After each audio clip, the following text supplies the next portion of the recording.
ended the first side, right? Yeah, I was going to say.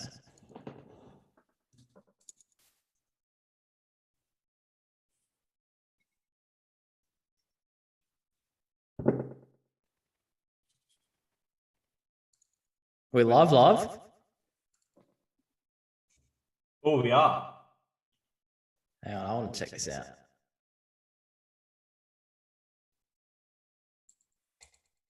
I think we are. Does it sound like it's echoing then?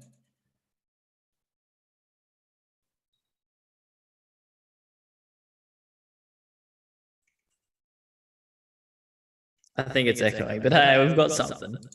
We've got something. So maybe your Zoom chat from your computer, Jules, or some. It's obviously coming through twice somewhere.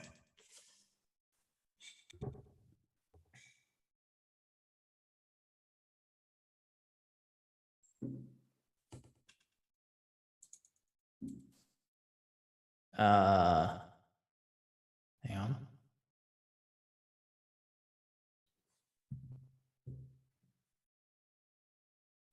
We're all not talking.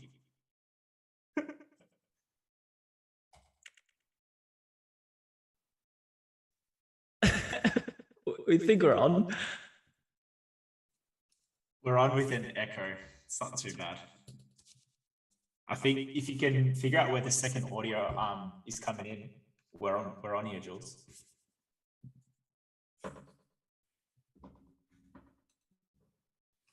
Hang on, I'll check with my sources. Can't hear Jules.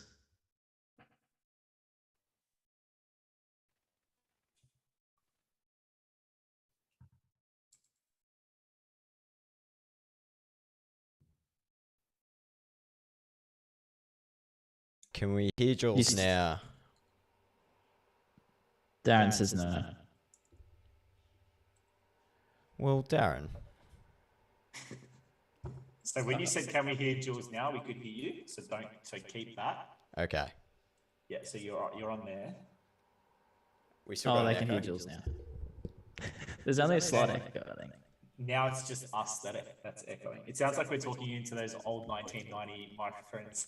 Those ones, those plastic ones. Let me. I think we're all right. Slight echo, but it's not too bad. I wonder if that's any better.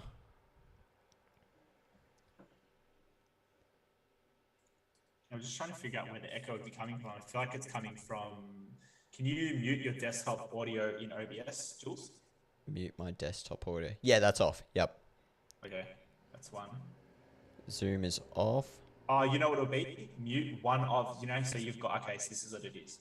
So you've got my window, and then you've got Barks' window. Mute one of them. Because you've copied it twice. Oh, okay, so what you mean? So just mute one of them.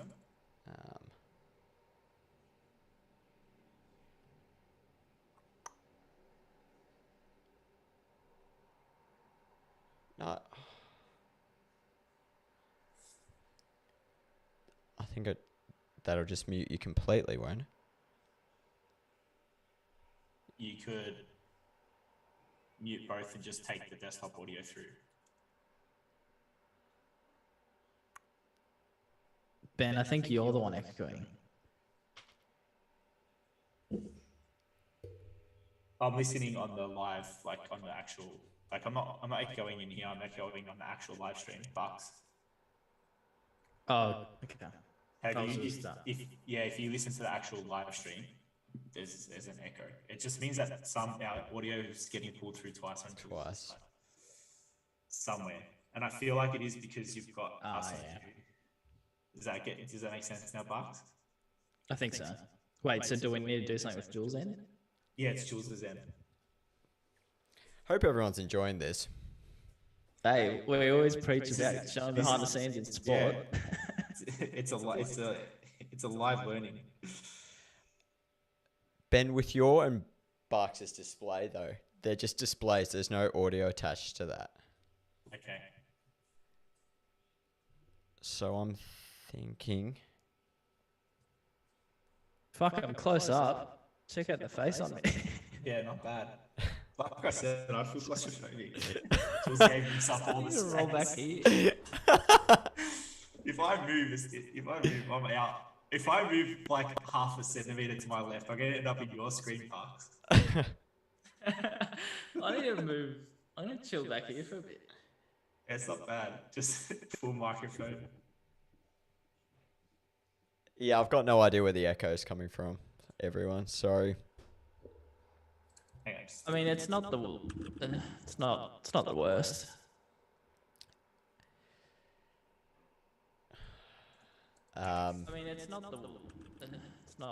the worst.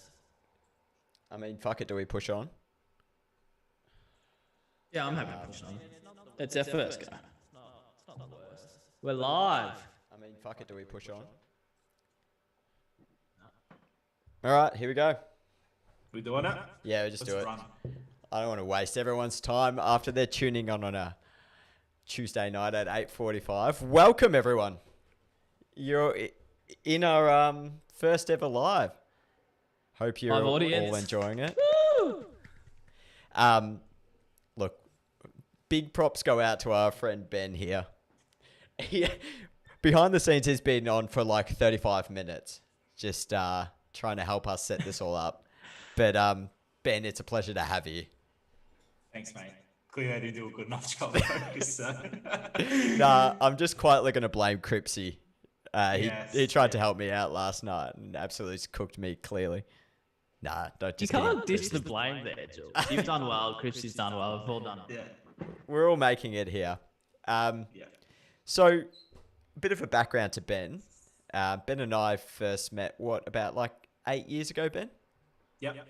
Oh, were you there when I started as well? Like, I feel like we started a couple of months apart. So, yeah, pretty much 8 years ago. Wow. I feel like, you just started before me. This is at the Bombers for everyone. But Ben is currently the 150th year project manager at the Bombers.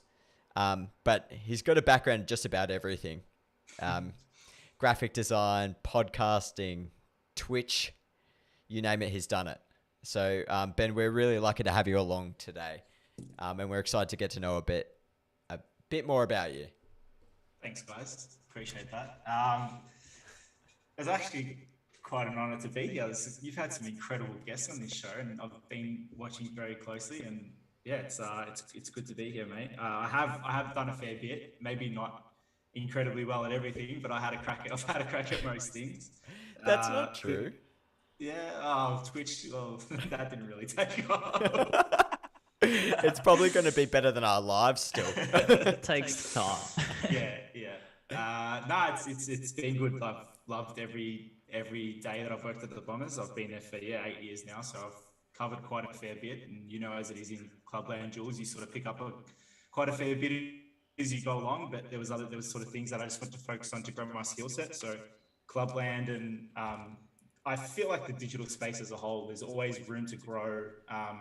You started out on social media, and then you sort of went into like how quickly you learnt graphic design and all those sort of things, Jules. You sort of pick up those things along as you go. So yeah, I just took what I could as I did at Essendon, and now I've landed myself at the 150th project manager. Yeah, you're so right. Like, it's definitely about adaptability in sport. It's something that we talk about all the time. It's like, if you keep doing the same thing, you're really not helping yourself.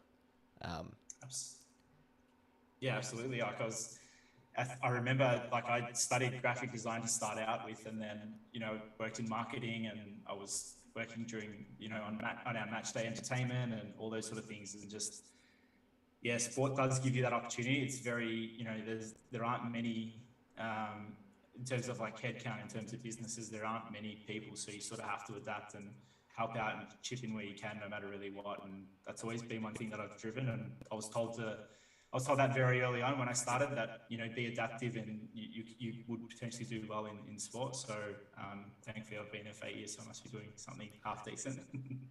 I think more than half decent, mate.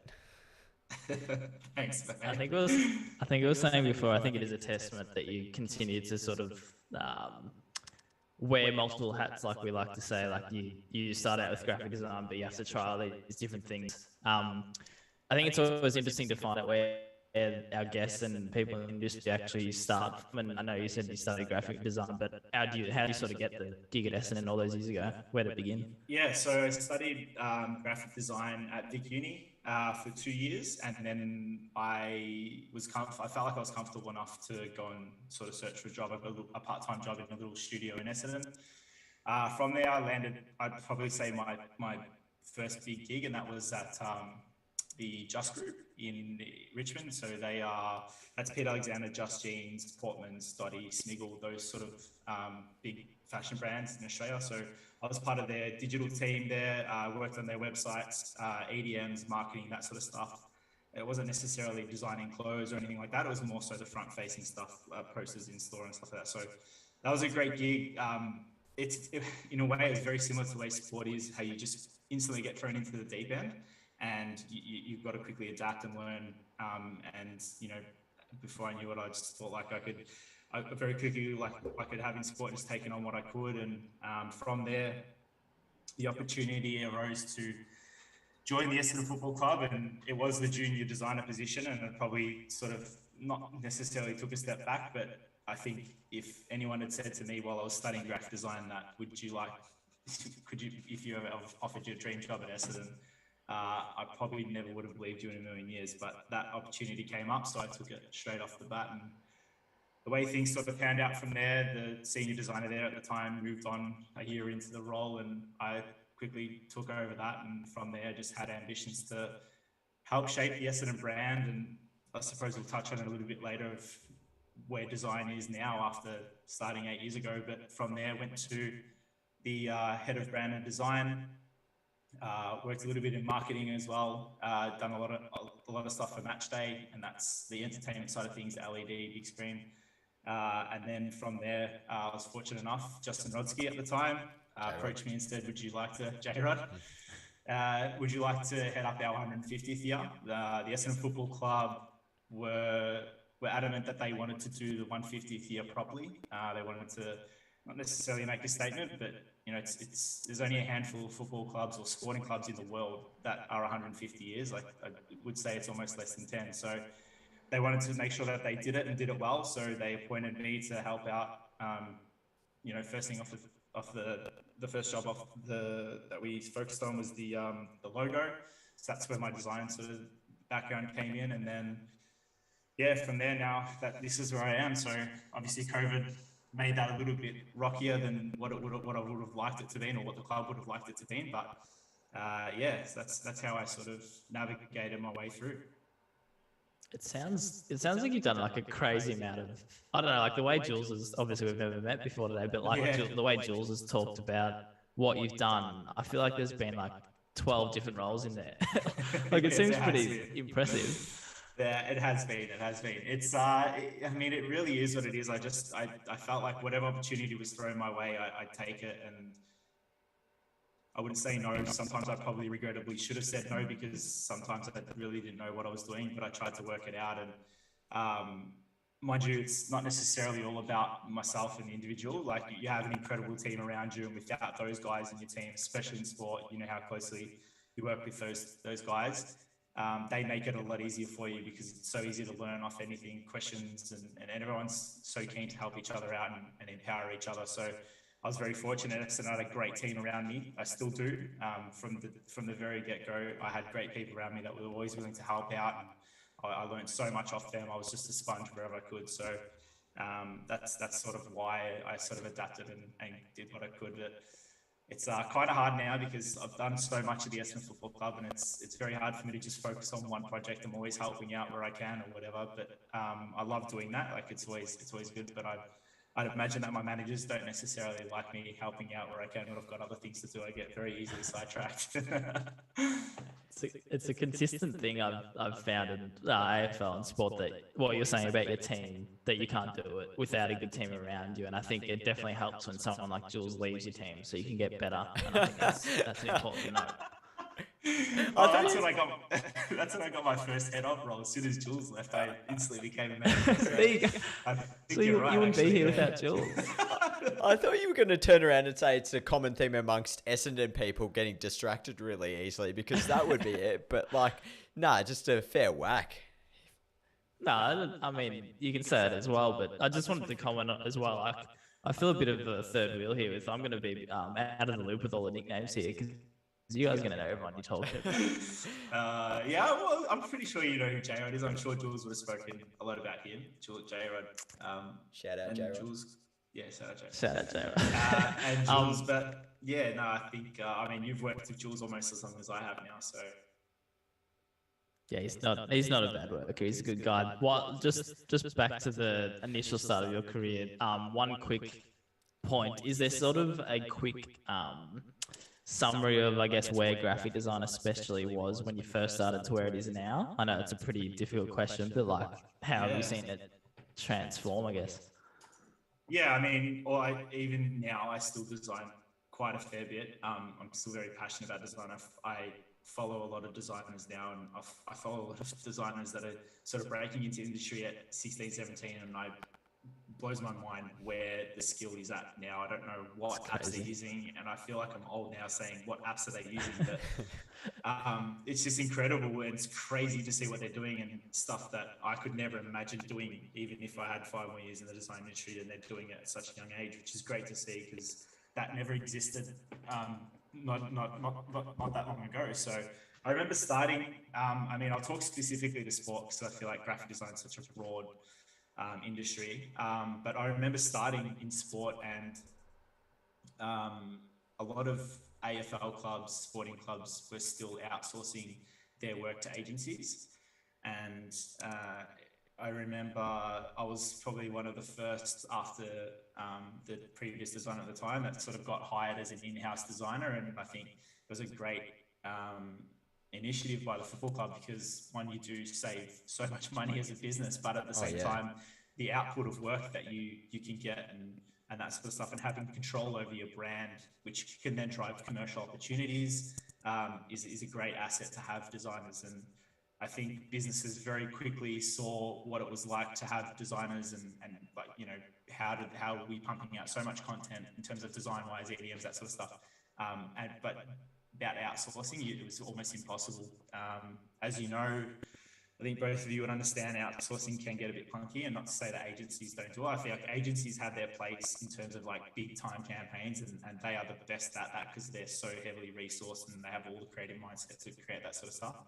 But your day-to-day jobs, as having those in-house designers is incredible, and that's basically where I was at when I started. There was, you know, I remember as a couple of years went by, you'd see design jobs pop up at every single AFL club because everyone was just following the same trend, and they saw very quickly how important designers were in the football club. And I can't believe how far it's come now, to the point where football clubs are now almost turning into digital agencies. I remember a couple of years ago, myself and Frankie, who works for the Hawks, were discussing about, there was an NFL hockey club, I think, have a full-blown digital agency, and they do the content, they do everything for the commercial sponsors, and they also take on work from the outside. So I would imagine that that's going to happen, and it is already happening in AFL land. I mean, Melbourne Football Club already do it. I think they do it really well. Ryan Larkin's come over from Melbourne to Essendon. He's now instating that at the football club as well. So yeah, it's impressive to see how massive it's grown and the opportunities there. So I mean, and that's only in 8 years, which is quite scary, to be honest.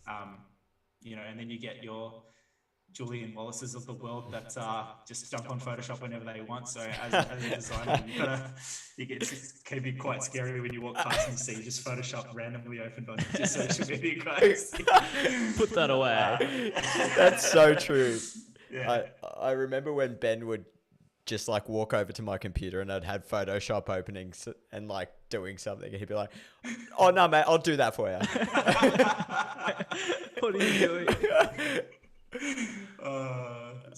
But it's great because, like, you know, like creating templates and stuff now is so easy because everyone has a basic knowledge of Photoshop. No one had that. It was only us. And yeah, and like I said, we're only talking about 7 to 8 years ago, which is quite scary. I just think it's wild, to your point earlier, like that clubs were outsourcing that. It wasn't common for people to be working in design in an AFL club. And that's not that far ago. Like, imagine now trying to get a social graphic as quickly as we can turn it around. but you'd have to go through an agency to do externally. it. Yeah, exactly. And that's an incredible point. Like, think about the opportunities that it's opened. So like social game day graphics weren't a thing back then, because unless if it was myself going to the game, sitting alongside the social media manager, exporting and sending him to Jules, which we actually did one year. We sort of said, we said, let's try and make quick graphics on the fly. Let's see how that works, instead of just updating the scores via text. And I remember I went to a couple of games with Jules, and I was sitting there and I was exporting and sending him across to him. And like, I'm not saying that was like the most innovative thing, but like it's how easy it is now, back to how much of a challenge it was back then. It was incredible, like, just to see how easy that is now, and with different apps out there like Canva and those sort of things. I don't necessarily think, I think most social media people have to have a background in the Adobe suite now. As Jules said, like, none of those things existed, those snappy graphics that we can get, or quick turnaround sort of things, because you're not going to be able to brief an agency at halftime saying, hey, this is the score, what's your turnaround time? You watching the game? Yeah. I want to go back to, I wish there was a segment on worst Jules Photoshop jobs. Oh, there's so many bad ones. Don't worry. Worst Jules Photoshop jobs and worst Jules social media campaigns. We could do a whole. But I know you embrace the bad Photoshop of like paint, but I want to know ones you actually stuffed up, like you were trying. I want to get into bullying territory here. Actually, there was one that we do talk about to this day, and it was quite incredible. But Jules was a great designer from the get-go. I will happily say that, and he did understand quite a fair bit about design for someone who never studied or anything. But he ended up using a reverse colored logo on like a background or something. And I remember the logo was basically blended within the background, and that stuck with us as the designers as a very funny joke for quite a long time. And Jules, to this day, Jules obviously learnt a lot about that, and the difference between a keyline logo or just the logo that you can just put wherever you want. Just stick with the logo set that designers send you. Don't try and do anything fancy with it. I'll get creative and invert this on photo. Pretty much that's what it was. It was like, That'll improve. There was an underscore M version or something like that. He's like, oh, this looks cool. I haven't seen this version before. That is fantastic. One more story from the past that I remember is I came to Ben and Frankie with this idea for a social media campaign that was like, I'm gonna fucking lose it just talking about it, but it was for the start of the season, and it was like, is it March yet? I remember briefing it into Ben and Frankie, and they just turned around and like looked at me and they said, nah, it's not March yet, and just went back to working.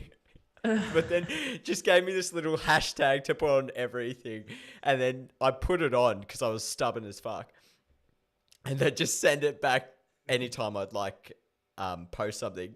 They just screen grab it, send it back to me, and be like, still not March, mate.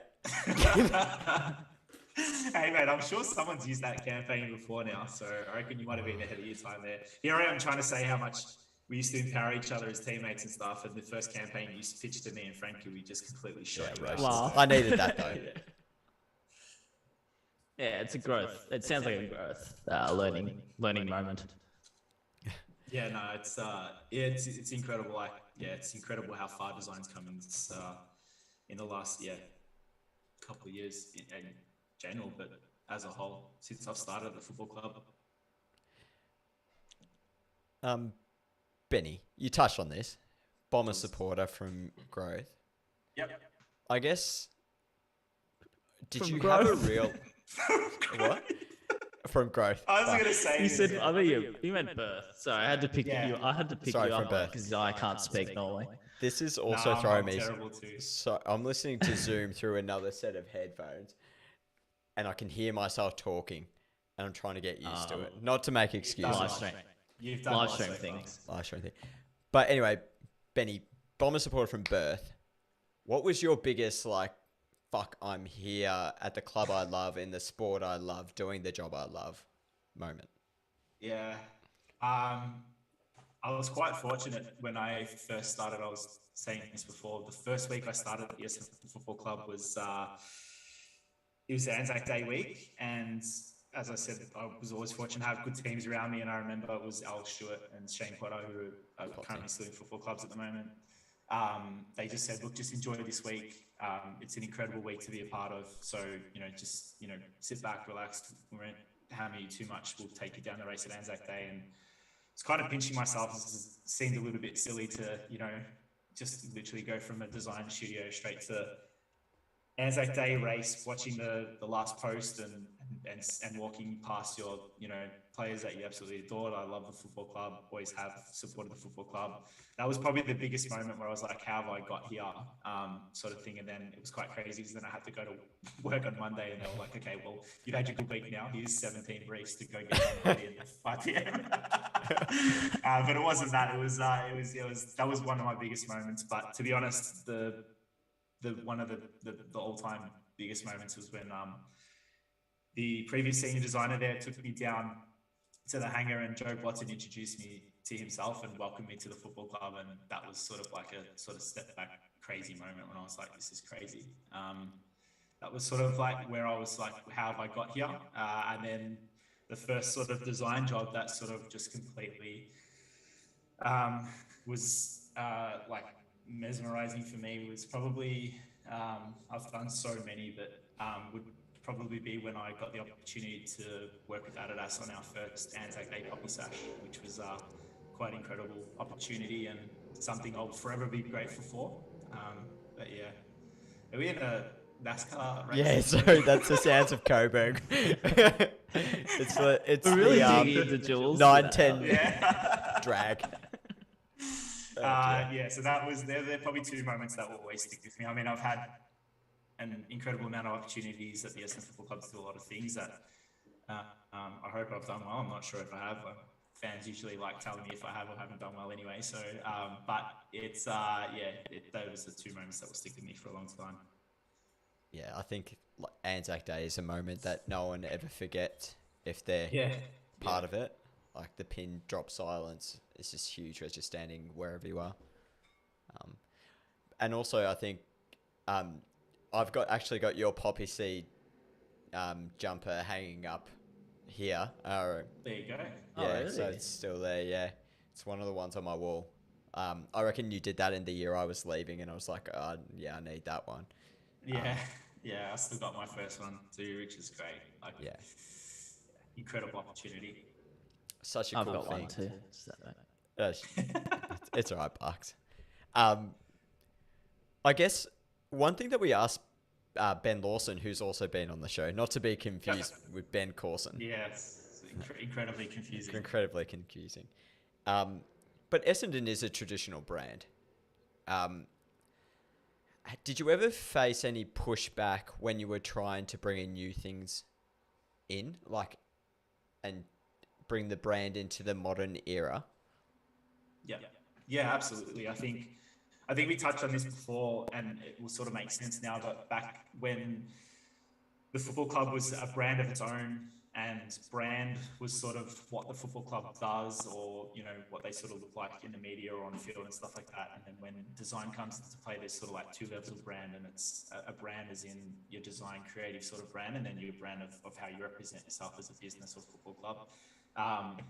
I remember very early on, and as I was saying, Jules' cam's on. I'll continue anyway.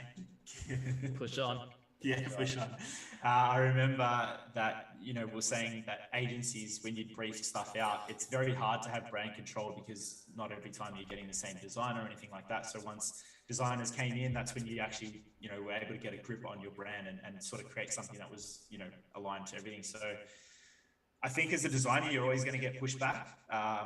I think it's one of the most hardest challenges, and I think it's not even necessarily designer and Barks and Jules, you're probably the same here, but just being a creative mind, you do get your pushback. I think you got to pick sort of your opportunities that you can either show off your skill set or get something out of it or enjoy it, or create a folio piece, and not get bogged down the ones that you don't necessarily have the opportunity to, challenge yourself or challenge the business.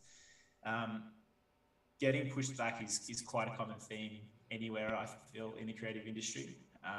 But I can't remember specifically one job where I felt like I've been pushed back, but there's been multiple times where I've been devastated, where you come up with an incredible creative idea and then it's very quickly shut down. And I was chatting to our new digital agency manager at Essendon, Oz, who actually was, funnily enough, studying with. I was speaking to him the other day, and it's, as a designer or a creative, if you come up with multiple ideas, it's usually the idea that you dislike the most that gets up, and then you've got to run with that. So pushback is, that's when pushback hurts the most, I think.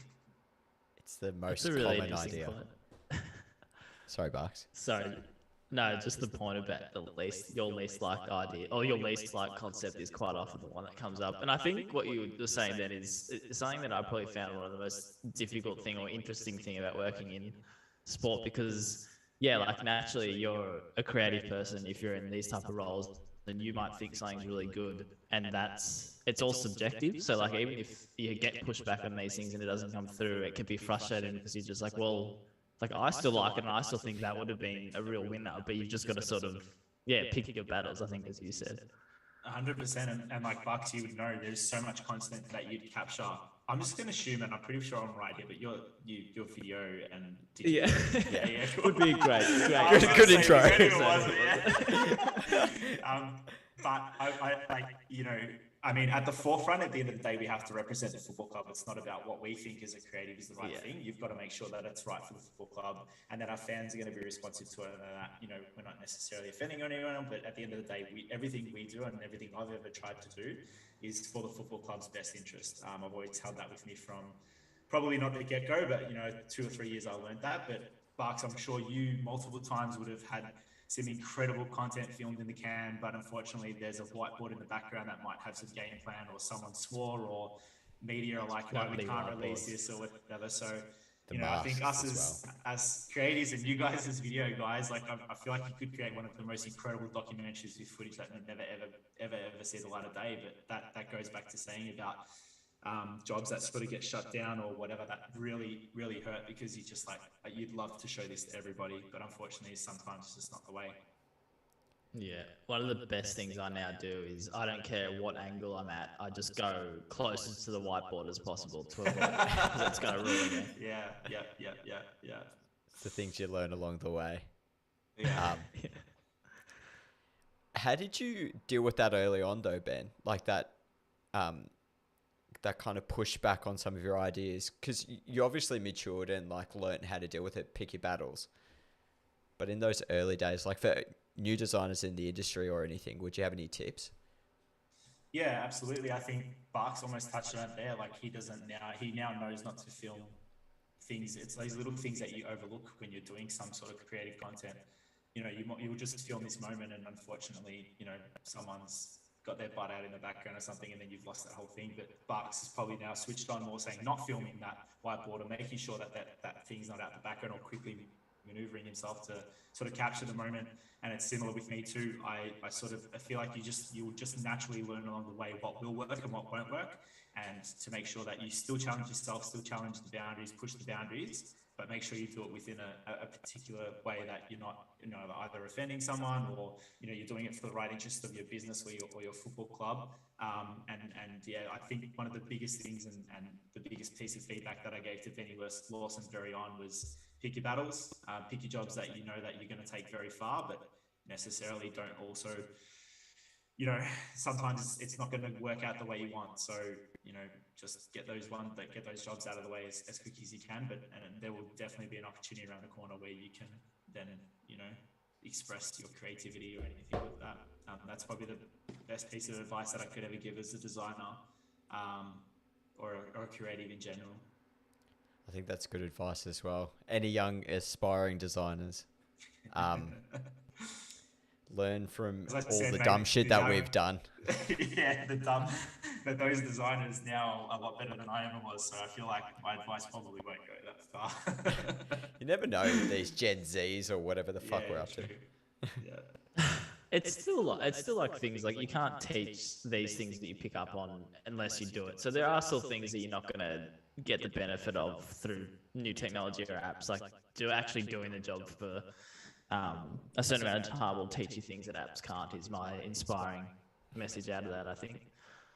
Absolutely, Bucks, and yeah, I mean, you will without even knowing it, you'll be doing things that um, you know you normally wouldn't have done a couple of years ago. So don't overthink it too much. You'll naturally just become better. I feel like just practice makes perfect. That's such a cliche saying, but it really does.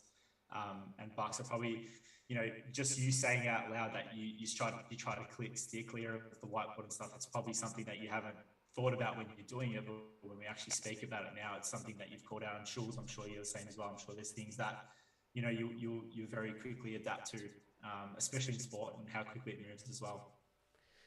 Yeah. I think. Sorry, Jules. Sorry, I think like also last point on that, like as creatives, we also challenge each other. Sorry, so often, and we always think we know the best. Of like, I'll tell Barks something about a video, but what I've always got to remember is that like his creative vision is something different to what mine is, and working with other creatives, you learn how to do that a lot better. Absolutely, yeah. And that's the briefing process in general, isn't it, right? So someone comes in with a great idea and they've got this picture in their head and they want you to execute it, what they've got in their head. And as a designer, you've sort of got to unscramble that and make sure you get it as close as theirs as possible. Naturally, you're not going to get it right every single time. So you sort of have to find a leeway there that you're making them happy. You still get to do your creative, your creative outlet. You can still achieve that. And then, from there, like you've got to sort of plead your case to be like, I promise you that this is exactly what you need and you want. And they're like, no, but the logo is too small. So can you just make it bigger? Or the logo's inverted. Yeah, I'm pissed off. I knew someone was going to say that. Where's the Comic Sans in this? So yeah, it is definitely there's definitely a sense of psychology to it all. Just to wrap this bit up the chat up, if anybody's wondering why the hell or what we're going on about these whiteboards, it's because often whiteboards have a lot of information that footy department doesn't want it out, whether that be game plans or whatnot. So that's why we're talking about whiteboards. It's not like we've got this weird fear of whiteboards. It's actually a good flag because I just brought it out of nowhere, and I was just talking about it like everyone knows about it. But yeah. So Ben, that's sort of the graphic design part, but really excited to talk about this next bit because it's not something everybody does. But you made a documentary. Talk us through the very start. Like, talk us what it is, the name of it, where we can find it, and I guess where the hell you started. Where do you even start with the documentary? Yeah, I was saying before, like sometimes you can get yourself into trouble, and I feel like this is definitely one of those moments where I was just becoming and saying yes to everything. And as I said, it also accounts to the people that are around you, and I was very fortunate to work with a couple of incredible people from the very beginning of the documentary, and I'll obviously touch on that as I go. But Justin Rodsky, as he used to be at the football club as chief marketing officer, said that Dave Barron from Channel 10, one of the Channel 10 executives, said that he was super keen to get involved in creating a documentary that no football club's ever done internally before. And it was as blatantly and simple as we're going to get as much Essendon talent as we can, and we want to tell our fans every single story that no one's ever heard. And ideally, the purpose of it all was really just to create a Bible for the football club. So Dave Barham drove that with Justin Rodsky, and Neil Kearney wrote the script for the doco, and then Kirsty Brown edited the doco in the end, but I've probably gone a little bit too far down the track there. But basically, the idea was to create an hour-and-a-half documentary, and as I said, it was just to create the stories of the football club that's been told from our fans. And as some great Essendon players, or just in general, like sporting players, pass on, some of them might not have these opportunities to sort of tell these stories. So it was great to get all these stories in the can. And I remember a moment that I'll forever take for me in the Essendon Football Club was the first interview we did was with the great Jack Jones. And we sat in that room for an hour and 10 minutes. And I quickly called Neil Kearney after, well, we actually left the room because Neil Kearney was interviewing, but I chatted to him and I said, I have a feeling this documentary is going to blow out for more than just an hour and a half. If Jack's basically, we could have just made a documentary on everything he just said, and we had about 78 to 80 more people to interview. So, so that's how it all started. I think, you know, the documentary had its ups and downs in terms of like it was COVID impacted pretty heavily. It started out as that one interview. We interviewed quite a few people: Doc Reed, Harold Lambert, Jack Jones, Noel Allenson, who have all passed now. But you know, we had all those stories ready to go, and then COVID sort of impacted. COVID was starting to ramp up, and we just wanted to make sure we could get as many more Essendon people through the doors. So then we just continually just reached out to everyone and said, "Do you want to tell your story?" And we'll sort of shape it together. And Neil Kearney did a fantastic job at that. I was in awe at how he approached every interview. I sat behind the camera, and Noel Jones filmed the documentary, and then he, you know, they together they were just incredible, and the way Neil structured his questions and what he got out of every single Essendon person that got interviewed was quite impressive. From there, we basically sat down and said we need vision to all this stuff. So AFL Media were very incredibly helpful there in getting the vision, matched it all up, and Kirsty Brown worked the magic. Neil was in, you know, during COVID as best we could. There was a lot of Zoom meetings. Dave Barham was across it the whole time, and like I said, drove it incredibly well. And some of the stories that I heard in those rooms, I'll take with me to the grave. Like, they were incredible, and I was feel very fortunate that I was part of it. And it was one of those moments where I was like, what am I doing here? Like, I studied graphic design, and now I'm helping pull this project together. So while I didn't necessarily have, you know, it's not something that you could ever prepare yourself for. I just managed the project, and it was because of the team that put it together that created this piece that I'm very proud of. And I hope Essendon fans got a lot out of it. We were sitting on it for quite a while there, and it was quite fascinating to see how it came together. And I remember the first night watching the doco at home when it was actually live. I got quite emotional. The first episode is emotional as it is, but it was sort of like a relief that fans got to see it, and I was so excited for them to hear it. And I think what the most important thing about that whole entire documentary is that, you know, we always say it at the Essendon Football Club, and I'm sure this is the same at Carlton with you guys as well, but, you know, football clubs have this incredible gift to be able to continually tell stories, no matter whether it's off the training track or our history of where we've come from, or past players, or if you ever meet a past player walking through the corridor, there's always a story to tell. And I think the storytelling of that doco was incredibly written by Neil Kearney. So that's pretty much where it all came from and how it all came together. And it was an incredible team to work with, and there were so many more people that helped out along the way to get it off the track, because they knew it was going to be something special and something that, you know, maybe halfway through COVID we thought we might not get the end to, and it was quite looking that way. But there was, quite a few hands that helped out towards the end to get it across the line. Unbelievable answer. I'm lost to what to say. I was gonna say this. No, not rambling at all. Like, I was being like, that's genuinely very well answered. I think we could take it in so many directions, but like, I don't know. My head's just straight away going to like being the video producer, but like the footage that doesn't get seen, because I've always thought that like, when you produce a documentary, you must have so many, like if you've said like an hour and a half, like you said, your time sort of, that's what you wanted to go out with. I just feel like you could make literally like 5 more documentaries. Is that like frustrating, or is that just something you cherish internally, being like, how good is this? Like, I'm one of the only people that have seen it. It is. It's quite hard, because I would love for every Essendon fan to see Jack Jones's first minute he walked into the door to when he walked out, and telling his whole Essendon story from the day he walked into the football club to him doing the tours around the football club. And, you know, I think they will end up seeing the light of day. I think we're very fortunate that we got all those people, and I don't know if you follow Essendon's content closely, but if there's a Hall of Fame event or if someone's inducted, we've got, James Hird talking about Dick Reynolds, or we've got,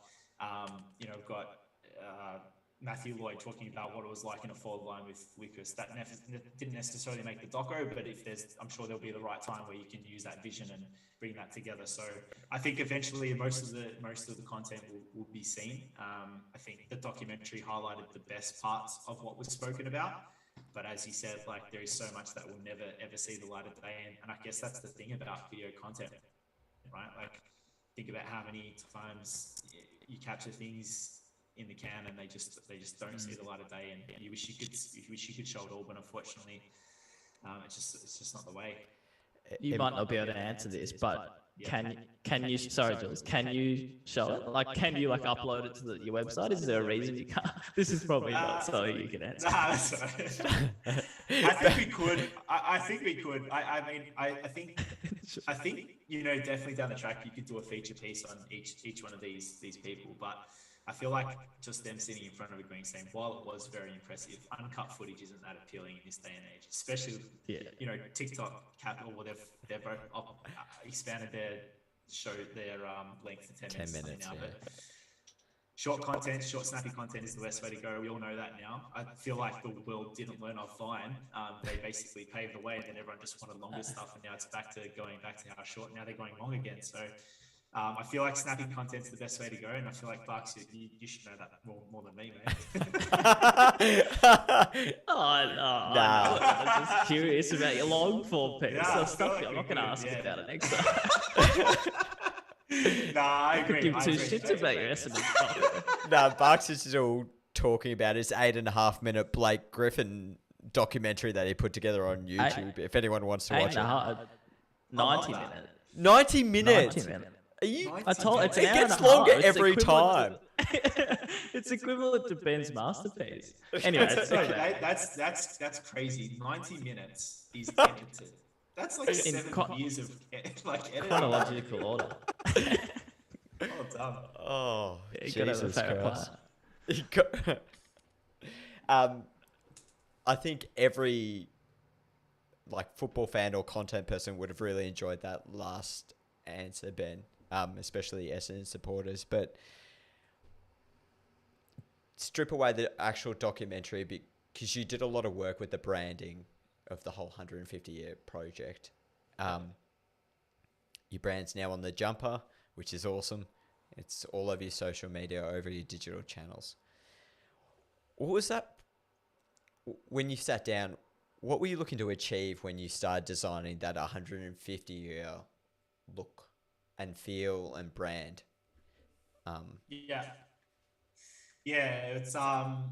It's quite it goes back to what I was saying. I'm glad that I learned very early on that whatever you do, you make sure you do it within the best interest of the football club. And while I very easily could have just taken that opportunity to design our logo and say, this is the best piece I'll ever work on in my life. So I'm just going to do it the way I wanted to do. At the forefront of my mind was the football club's best interest, and once I was told the opportunity was there to do it, and if I had done a good enough job, then an agency might not be needed, and if the board and exec and fans were happy, then we'll run with it. So I sat down. Well, basically, I did my own research at the very beginning of where our logos are and what logos we do have, and then I sat down with our historian Gregor McCaskey at the time, and we went down into the museum storage, and we got out all of our past logos. I got out letterheads from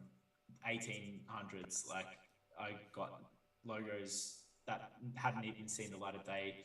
I found out that logos necessarily weren't a logo like they are these days. Back then, it was like whatever they felt looked good on the letterhead that week, they would put on there. So the Essendon sort of embroidered logo sort of switched up a fair bit from the early 1900s to the 1920s, 30s. I was probably only around about the 50s that it actually started to become sort of, there was one logo that they used across, player contracts, annual reports, photos and those sort of things. So it was sort of like a blank canvas in a way. But what what I wanted to do, and I spoke to Gregor about this, is I said, I think and it wasn't necessarily the safest way, but I thought the best way to represent the football club is creating a logo that represented all of our logos across their time, but each logo that's used within that had an importance to the era. So, you know, one of the logos that are in the 150th emblem that's made up together was like one of the logos that was on Coleman's first contract, and then the shield was used in our commemorative 125 years. There's a little nod there to the retro 90 Bombs logo, which is a fan favorite of most of us, and it's still on it's still on apparel these days. And then the reef from our very early on 1910 logo, and funnily enough, there was a font that I found that I used that was identical to a font that we used in the 1870s. So that also made its way on the logo too. So all of those things sort of coming together, there was a few options, and then it obviously went to the board and exec and made sure that everyone was happy. And there was a logo that we found that represented the club's history, and the logo isn't going to replace the traditional bomber plane. It's only going to be there for a year. So it's just a nice logo to look back on, and hopefully that our fans can have a great year celebrating 150th year. It's not just about, you know, what happens on field and stuff this year. It's a very exciting year to be part of the football club.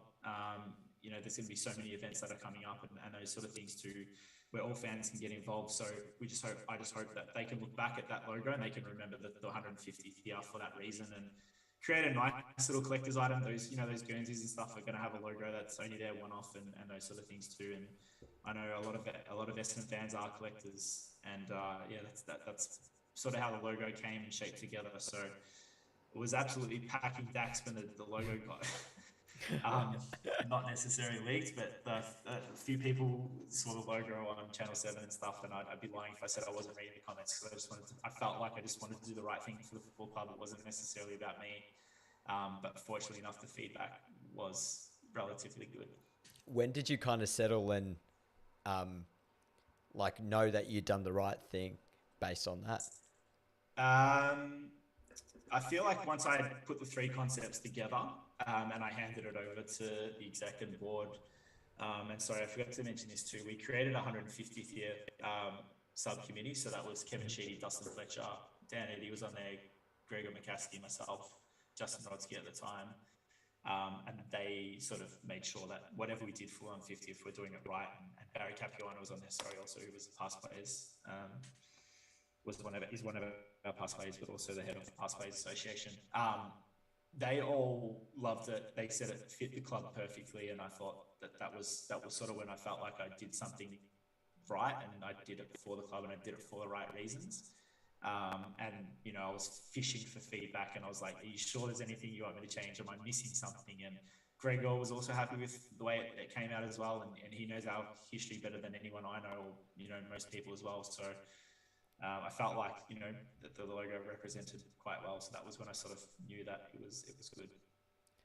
So awesome. They also like the level of detail you guys went to produce something new that was so based in history though.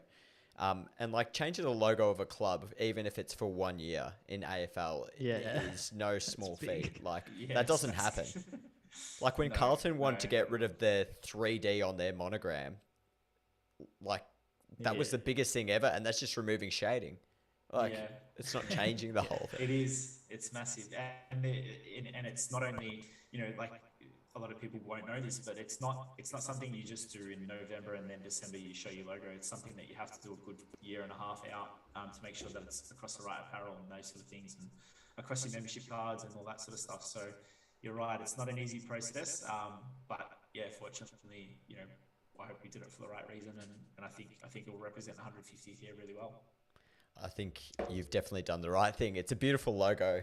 Everything you've done for the 150 years, I can't say that, 150th year celebrations so far has been amazing. I'm looking forward to seeing what else comes out. You should be really proud of everything that you've done there. Appreciate that, Jules. Nice. One final note on that one. Oh, Jules, you probably remember when Carlton linked up with Puma for the first time, our launch video, I went back and looked at all the old Carlton logos to see how they're aligned with the Puma logos, and we sort of ended up showing a bit of a timeline of the two logos. And I was just going to touch on that. It is very interesting to see. Like a lot of people obviously think that the logo is a big thing, but it's quite interesting to see how it actually develops over time and how that can represent like the whole Carlton Football Club. But any questions to that? Were there any inverted logos in the history? Funnily enough, even the 1800s and early 1900s, they got the key line situation down. Yeah, fucking kidding. It's just the Jules thing. That's it. From now on, I'm going to bring inverted logos in as a trend. You're going to say it. It's the new burst photography. You're going to watch this space.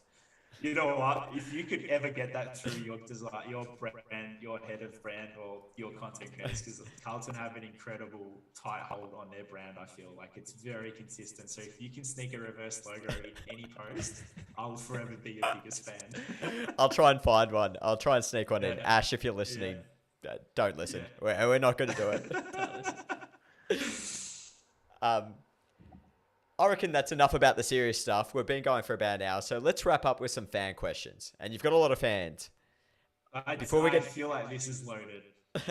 No, before we get into the serious ones, we've got one from our good friend Chunky Holzer. No. Hottest haircut in the West. He has asked, why did you choose the name Sam McClure as your journalism alias? That's a horrible question. If that actually came from Frankie, it's right here. I'm looking at it.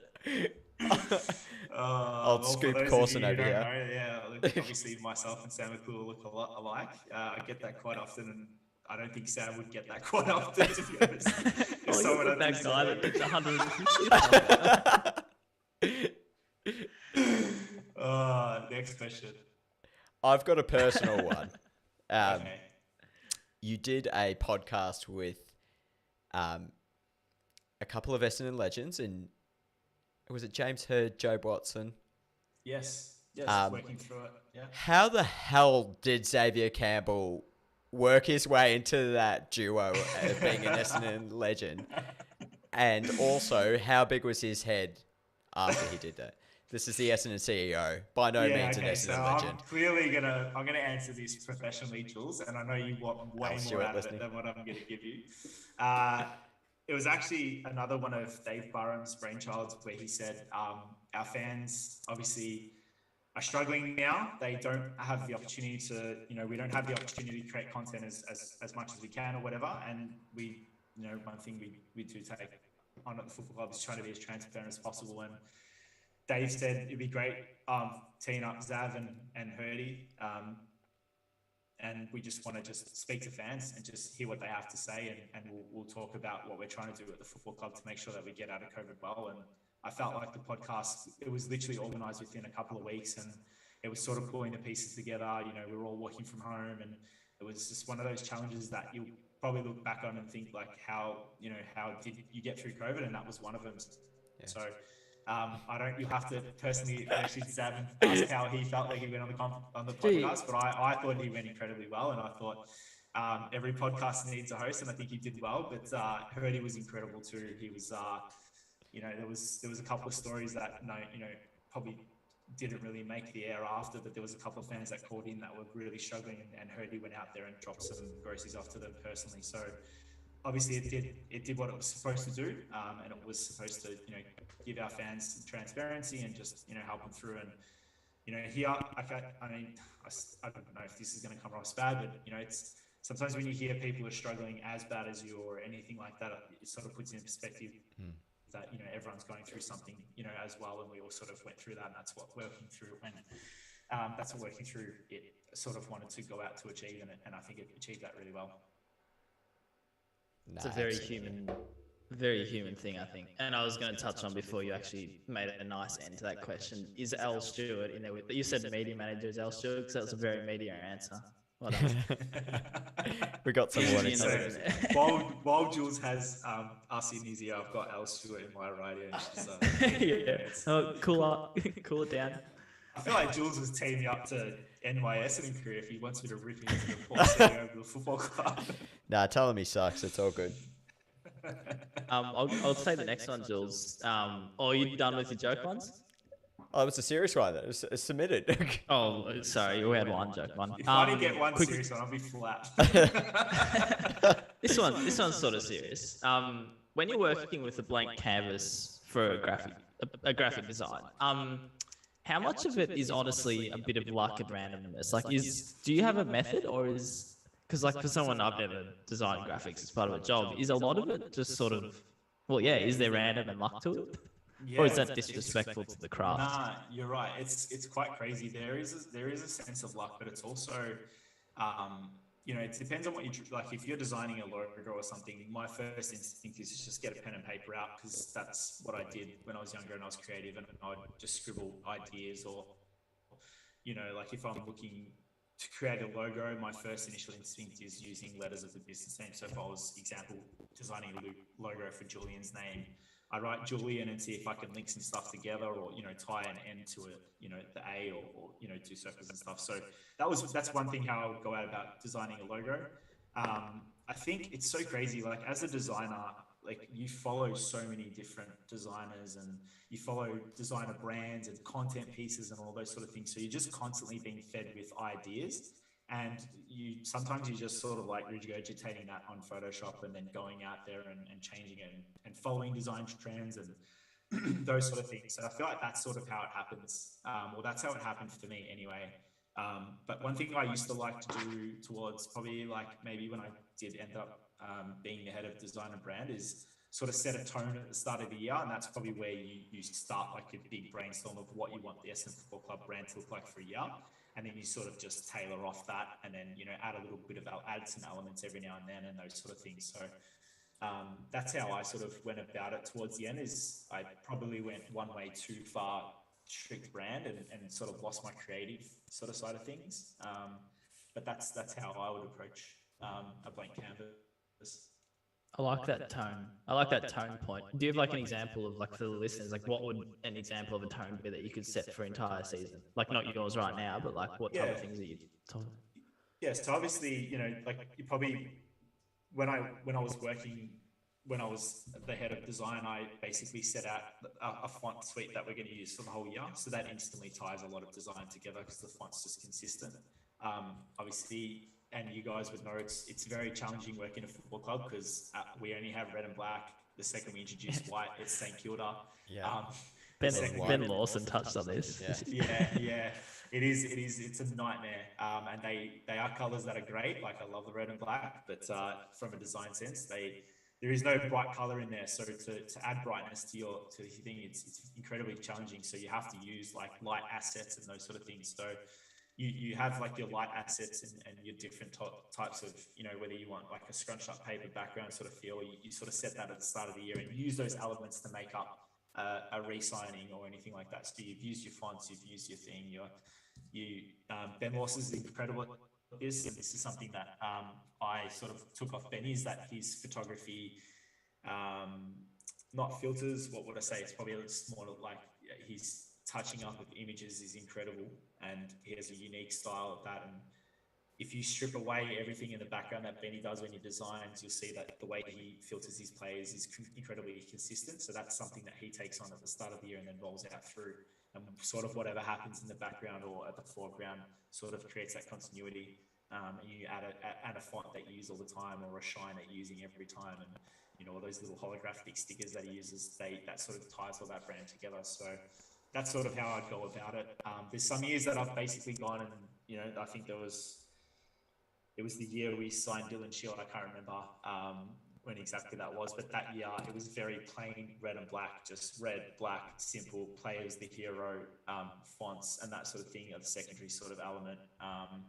And then there's other years where you go, well, I don't want to focus the player anymore. It's about group shots and those sort of things. So that's sort of how I think you could, grab those assets and roll those out through the year. Such a good answer. That's probably the best answer to a fan question we've had in a while. Darren, I hope you like that. Nah, just pumping you up so you don't bring up the inverted graphic again. It's gonna haunt him. One that we'd I'm like gonna to pick it finish. up. I'm actually gonna go back. No, to don't. Yeah, No, just don't. please No, post no. it. Yeah. We'll If you post do that, it. People I'll want start that. bringing up some of the photos that I have of you Yeah, that I've got from fair. over the years. So Yeah, but that's personal. This is related to content. This is what not to do. it's all content. We know. It's all content. One that we'd like to finish on, Benny. And given that you've had so long in the industry and you've got so much experience, what do you think is going to be big in content or design or digital in 2022? If it isn't already, and I know this is, I feel like everyone's probably answered this, but I feel like it's definitely not the last time we're ever going to hear of NFTs or anything that's related to that in terms of content, but more so how sporting clubs will take that on and take it to the next level. Obviously, they already have it in the US, and it's incredible. But you know, I just feel like there's a space there for NFTs or that digital currency in the NFT world, and I feel like we're only sort of starting to see some interesting ways. I mean, obviously, it's taken a big hit in the last couple of months, just with the way crypto sort of goes up and down. But I think once NFTs settle and they sort of find their own place, I feel like football clubs or sporting clubs in general will definitely grab into the NFT space, and I think there's some exciting opportunities there. Yeah, I feel like that's the first thing that comes to my head, and I'm sure that's answers. Jules, Yeah. I don't want to do any NFTs, Sparks. So before you go and promise everyone that we've got an NFT up on or like up our sleeve or something, go fuck yourself. We're not doing it. One day before we started recording an episode, Ben, I just in casual conversation, I'm like, you know what, Jules, and it wasn't serious at all. Like, you know what, Jules, we should create an NFT. And then since that day, it's become a sensitive thing every time it comes up that I'm going to put him out Because the last time you said it was like, oh, we should make a T-shirt, and then before you know it, I still haven't sent Bradley Holt his T-shirt. He's sitting in our inbox. I still haven't sent it off. Is that Bradley Holt, the water boy? Yeah, water boy, Bradley Holt. One of the greatest water boys of all time. Yeah.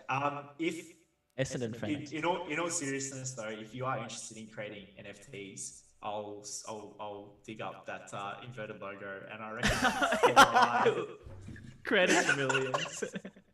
All right. On that note, I'd actually like to say it. If you can find it, let's get it out. Yeah, I put it. It was the North Melbourne inverted unkey line, just plain blue logo on a black. He remembers It's how bad it was. Yeah. Detail. I'll find it. Let's wrap this up. Ben, you've been a mate of mine for a while, but like this has been really fun to hear you talk about your job and your role and how it's developed over the years. And I think there's plenty of insight for a lot of people, whether you're starting off in the industry or whether you're further along your journey and looking for some new ideas or how to diversify your skills. And you're a good example of how you stay fresh in the industry and progress. So thanks a lot for putting up with about an hour and a half of technical difficulties, sticking through the stream and joining us on this Tuesday night.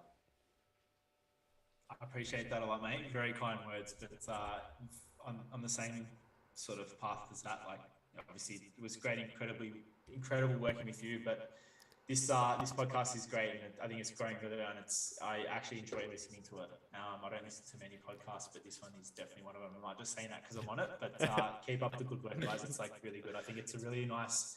It's like a fresh way to actually, you know, and obviously you have had some international guests, but you know, the Australian sort of sporting design, creative content scene are making their mark. And I think this is an important step to making sure that does happen. So well done to you too as well. And thank you for having me. I appreciate it a lot. Thank you, mate. To our 8 concurrent viewers, currently going on. Thanks for tuning in, everyone. Don't be disheartened by that number. No. That's my mum on her laptop, iPad. Yeah, it's actually us. Pauline, thanks for tuning in. Shout out, Pauline. No, it's been a good experience. And shouts to you, Jules. You got us up and running. And I know there were a few times that you were a bit worried, but we got there. So Shouts to you, boss of the week for me. Can I just say, I'm glad we've made it through this entire stream without either of you noticing that I didn't change the name guest in the graphic to Ben. I did, but I thought you purpose. I thought that was on purpose. Nah, I just forgot. But anyway. if you had put Sam McCool, I would have been upset. Scoop. Thank you, everyone. Enjoy your evenings. We'll be back next week. Bye. Cheers. Great work. Are we not